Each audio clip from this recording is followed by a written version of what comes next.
সবার প্রতি আন্তরিক কৃতজ্ঞতা। হট ব্রেকিং এক্সক্লুসিভ টপ যেভাবে আসলে আখ্যায়িত করেন না কেন, is going to be a big news in the world of cricket right now. বাংলাদেশের বিশ্বকাপের ভবিষ্যৎ কি? বাংলাদেশ কি তাদের ম্যাচেসগুলো শ্রীলঙ্কায় গিয়ে খেলবে?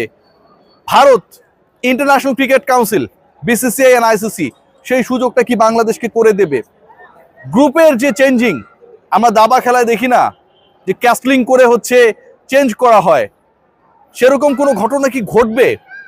বাংলাদেশ কি বি গ্রুপে চলে যাবে, সি গ্রুপে বাংলাদেশের জায়গাটায় আয়ারল্যান্ড চলে আসবে?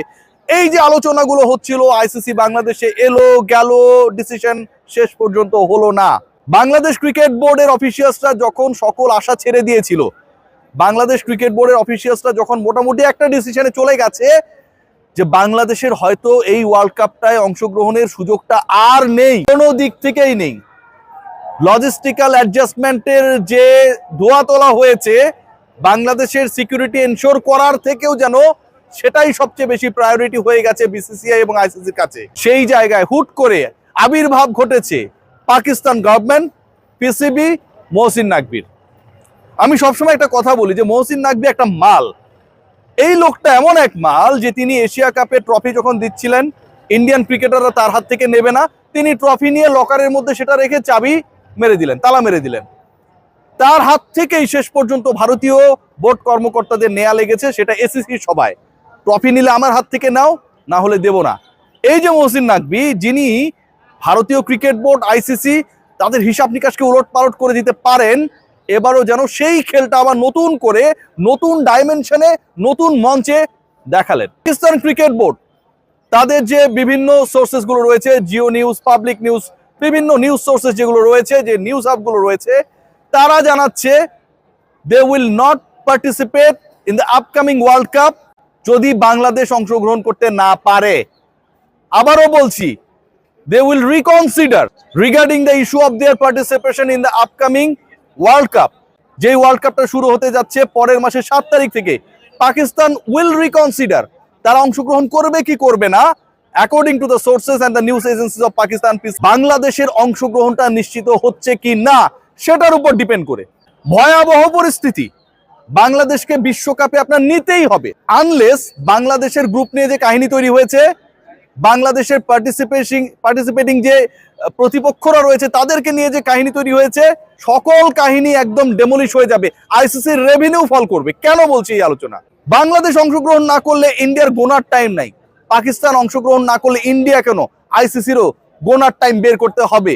টোটাল যে রেভিনিউ এক ইন্ডিয়া পাকিস্তান ম্যাচ আয়োজন করে আইসিসি প্রফিট করবে, ব্রডকাস্টার প্রফিট করবে, পুরোটা আকাশ থেকে মাটিতে খসে পড়বে। ওয়ার্ল্ড কাপের রেভিনিউ 70% কমে যাবে if Pakistan decided not to take part in the upcoming world cup. Bharat পাকিস্তানকে এক গ্রুপে রাখাই হয়, যতই দেখতে না পারুক। ইন্ডিয়ান বলিউড ইন্ডাস্ট্রি আর আইসিসি চলেই হচ্ছে ইন্ডিয়া পাকিস্তান ক্ল্যাশ নিয়ে।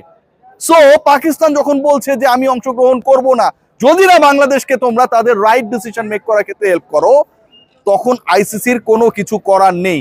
মুখে মুখে অনেক কথা বলতে পারে, অনেক লেটার পাঠাতে পারে, অনেক মেইল করতে পারে, অনেক ধরনের বক্তব্য আসতে পারে, অনেক সমস্যায় তারা রয়েছে, হাত ব্যথা, পা ব্যথা, মাথা ব্যথা, এগুলো কিভাবে সারাবে এই অল্প সময়ের মধ্যে। কিন্তু এন্ড অফ দ্য ডে ভারতের গ্রুপেও একটা বড় ধরনের ক্যাচার লাগার অপেক্ষায়, কারণ আপকামিং ওয়ার্ল্ড কাপে ভারত পাকিস্তানের যেই ম্যাচ, পাকিস্তান যদি শেষ পর্যন্ত না খেলে সেই ম্যাচও পোস্টপোন হয়ে যাবে। বাংলাদেশ যদি না খেলে, বাংলাদেশের যে 4টা ম্যাচ রয়েছে সেই 4টা ম্যাচ আলটিমেটলি পয়েন্টলেস, বাংলাদেশ থাকবে, অন্য দলকে আপনাকে ওয়াকওভার দেওয়া লাগবে। পাকিস্তান যদি না খেলে, ভারত সহ তার প্রতিপক্ষ 4টা দল ওয়াকওভার পাবে। টোটাল 8টা ম্যাচ টেলিকাস্ট হবে না। এই টোটাল 8টা ম্যাচের মধ্যে ইন্ডিয়া পাকিস্তানের ম্যাচ এবং ইন্ডিয়া পাকিস্তানের গ্রুপের খেলা যারা ফলো করে তারা কেউ ওই গ্রুপের খেলা ফলো করবে না। হোয়েনেভার ইন্ডিয়া পাকিস্তান এক গ্রুপে নাই অথবা থাকার পরেও পাকিস্তান খেলবে না ডিসাইড করছে, ওই গ্রুপের কোনো ভ্যালু থাকে না। বাংলাদেশের সাথে প্রতিপক্ষের যে খেলাগুলো হবে, যতই সাধারণ নির্বাচনের কথা বলুন, এন্ড অফ দ্য ডে যে মানুষগুলো ক্রিকেটকে গালি দেয়, অনেক বেশি আপসেট হয়, সেই তারা এই মাঠে এসে খেলা দেখে। ভাই, মানুষ অনেক ভালোবাসে ক্রিকেট থেকে, অনেস্টলি গালিগুলো দেয় কষ্ট থেকে। বাংলাদেশের খেলাও রেভিনিউ ফল করবে। 70% of the revenue targeting by the ICC in the upcoming event হবে না।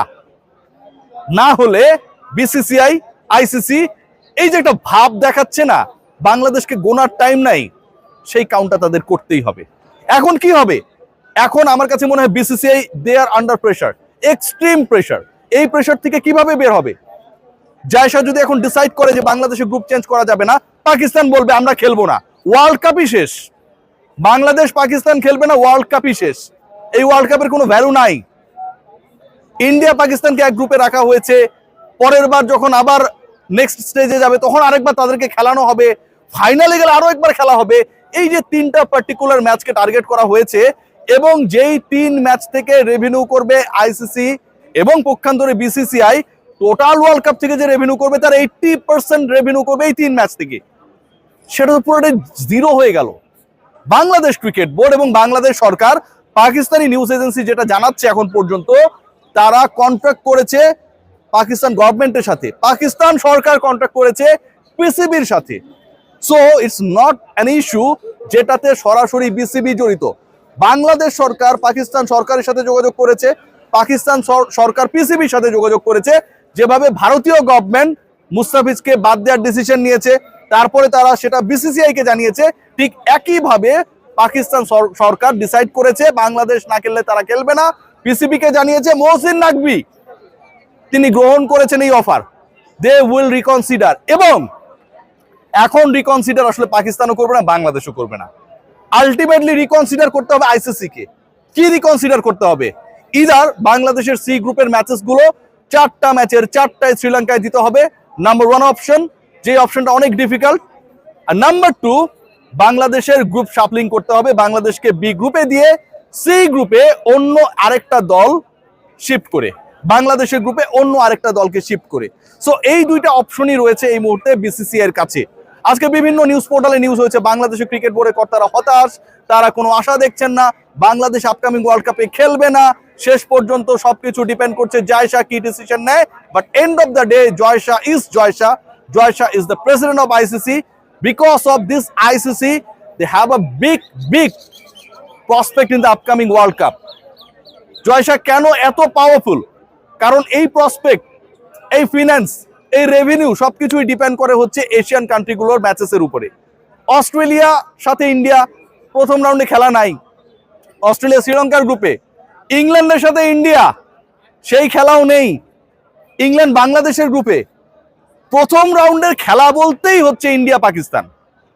ভারত যদি টার্গেট করে তার দেশের 120 কোটি মানুষ খেলা দেখবে, অ্যাপে, টেলিভিশনে, বিভিন্ন পোর্টালে খবর নিবে, ব্রাউজিং করবে, পুরোটাই ধসে পড়বে।